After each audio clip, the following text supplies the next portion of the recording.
It's February 21st, 2015. This is Bat Country, and this is your Fortean Slip News.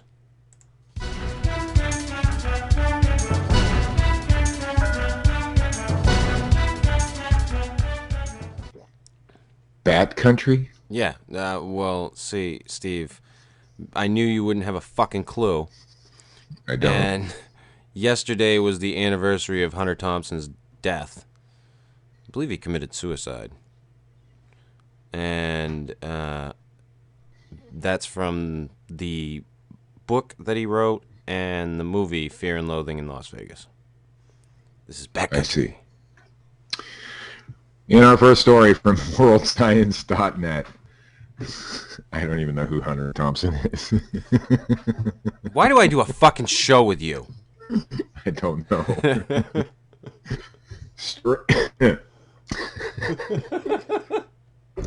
Boy, this newscast is getting off to a good start. Oh, yeah.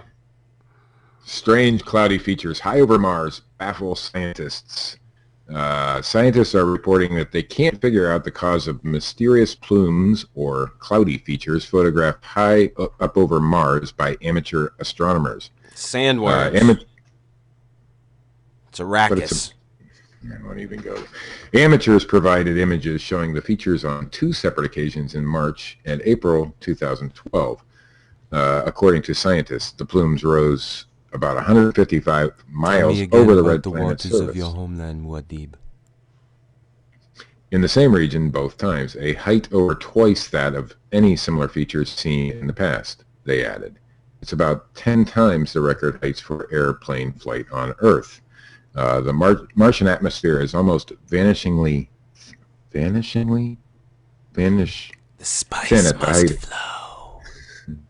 At the height of these plumes, which makes them extremely unexpected, said Agustin Sanchez La Vega of the Universidad del some university in Spain, lead author of a paper reporting the result of the journal Nature. The scientists checked archived Hubble Space Telescope images and amateur images for similar events. These revealed occasional clouds, but only up to about 100 kilometers in height. The features in 2012 developed in less than 10 hours, scientists said, often covering an area more than twice as wide as their height and stayed visible for around 10 days, changing from day to day. None of the spacecraft around Mars saw the features because of their positions and the lighting conditions. But one set of Hubble images from 1997, the investigators said, revealed an abnormally high plumes. God, Chris, I'm just having a hard time this morning. And that's new because I was waiting for that comment. Similar to that spotted by the amateur astronomers in 2012. Sandworms. Yeah. The scientists have a couple of ideas so far, but neither seems likely. One idea that you gotta harvest the spice, Steve, and get the fuck out before the sandworms come. Okay. One idea we've discussed is that the features are caused by a reflective cloud of water ice, carbon dioxide ice or dust particles. But this would require exceptional deviations from standard atmospheric circulation models to explain cloud formation at such high altitudes, he said. Another idea is that they are related to an auroral emission. An auroral emission. Is that when she squirts on the bed from seeing the sun? I want to have an auroral emission. I bet you that's one hell of a good time. An auroral emission, he said, or lighting effects caused by the interactions of solar particles with a magnetic field. Scientists are hoping for further insights after the arrival of European Space Agency satellite at Mars called the ExoMars Trace Gas Orbiter. That's scheduled for launch next year. Along with Steve's dog drinking in the background.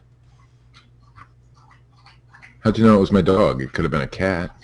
Oh, that's a dog. That's definitely a dog. From globalgrind.com. A white kid from Ohio shocked his family and sparked their beliefs in reincarnation when he told him he returned to the world after living a past life as a black woman from Chicago. According to Fox 8, Sure, Erica Ruhlman, I've watched the video, Chris. I believe the kid. Erica Ruhlman says her son started talking about a woman named Pam when he was 2 years old. Since the family didn't know anyone named Pam in their family tree, they started looking at the cooking spray. The Cincinnati natives asked her son more details about Pam.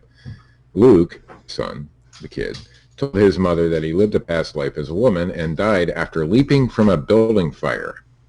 He was like, well, I used to be, but I died and went to heaven. Listen, and I saw God. Pam, hot, cooking spray.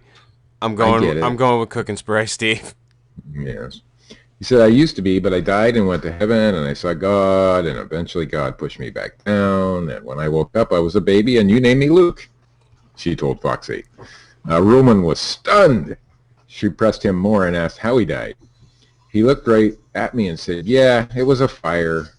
And at that point, he made a motion with his hand like he was jumping off a building, Ruhlman told the station.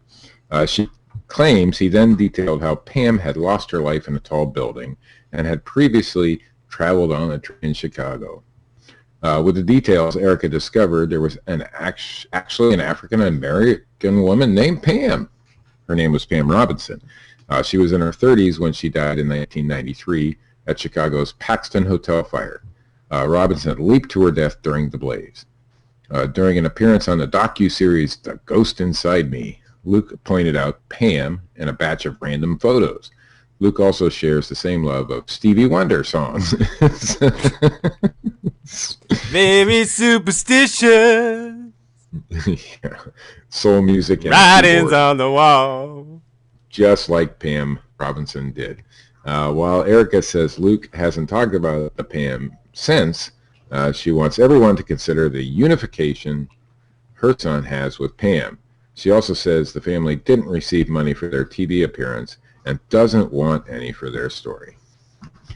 Sure they don't. Yeah. And from the dailymail.co.uk, Katrin Riedick, I think that's how you pronounce it, has spent thousands of dollars on haunted dolls. The mother of two claims each doll holds the spirit of someone who has died. She even hires a babysitter to watch them when she is out.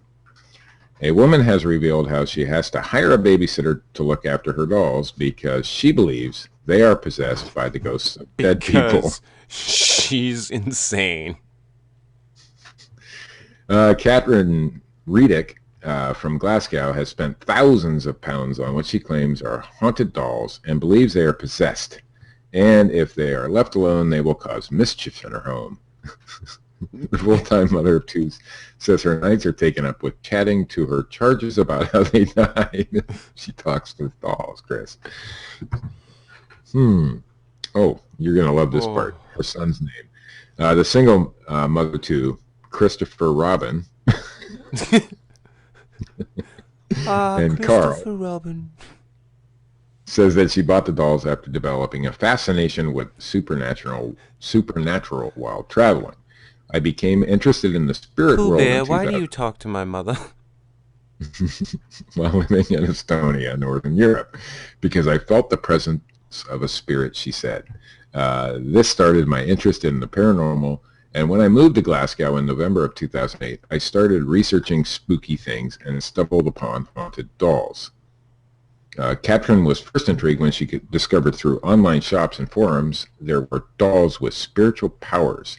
Haunted dolls are not possessed they're called as such. voodoo dolls. The doll is the spirit's home.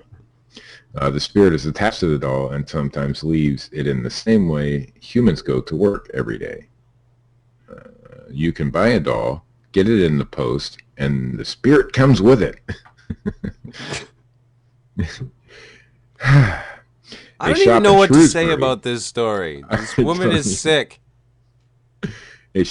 There's a whole shop, Chris. A shop in Shrewsbury, Shropshire, I have no idea if I pronounced that right, sells the dolls in the UK, and scores of people chat about the subjects in forums. There's a whole shop. Enthralled this news discovery in August 2010, Katrin ordered her first doll, Mystical, from the U.S. for £10. Katrin said, you can buy a ghost doll for £10, Chris. What is that in U.S. money? $7.99? I have no fucking idea. I don't know. I don't have my currency converter. You can order Chucky for $10. Sounds cool. Katrin says that as soon as Mystical arrives, how much if you buy Bride of Chucky with Chucky? I don't know. We're gonna have to do some research on that. Maybe that'll be a further story we can do. Anyway, when Mystical arrived, she began to notice spooky goings-on in her home. When she arrived, I realized straight away she was not a doll. She was not a doll. She was a person, she said. That night, I put her near the television. I told her, if you're happy, switch it off. If you're not happy, leave it. The response was terrifying. I went on this site called Adam and Eve. And on. And I got this thing called a rabbit. It vibrated. I think it spoke to me. Anyway, there's more on Crazy Lady Doll Ghost Lady on dailymail.co.uk if you care to check it out. And did you know, Chris, that Listerine was once used for feminine hygiene? No. Oh, wait, I did, because I sent you the story. It was claimed at one time that Listerine was good for cleaning the vagina. Pretty cool, huh? Oh, I'm sure.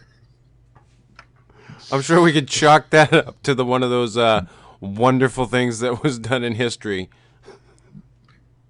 Well, at one time, women didn't have, Summer's Eve or anything like that, so they were looking for things that would, Speaking of which, ladies, I know some of you like to go with the all natural, let biology work itself out. But, once in a while, good douching, we appreciate it. Yeah, stick some Listerine in there. It'll be good for you. I'm not saying Listerine, fucking Spam Boy is. I'm saying pick up some fucking Summer's Eve or whatever and do your thing. Here's the thing. Listerine is basically an antiseptic, right? So, but what a lot of women didn't realize back then is you have to, dilute it. So if you put straight Listerine in your vagina, don't complain to me, don't complain to Listerine, dilute it 5-to-1, and you should be good to go. I'm not going to read the story, Chris. Oh, good. But that's from Gizmodo. If you want to look it up, it's titled, That Time Listerine Claimed It Was Good for Cleaning the Vagina. I just wanted to say vagina on air. It's always good. Yeah, because you're a fucking 10-year-old. Last time you accused me of being 5. No, it was 10. No, it was 5. Go back and listen.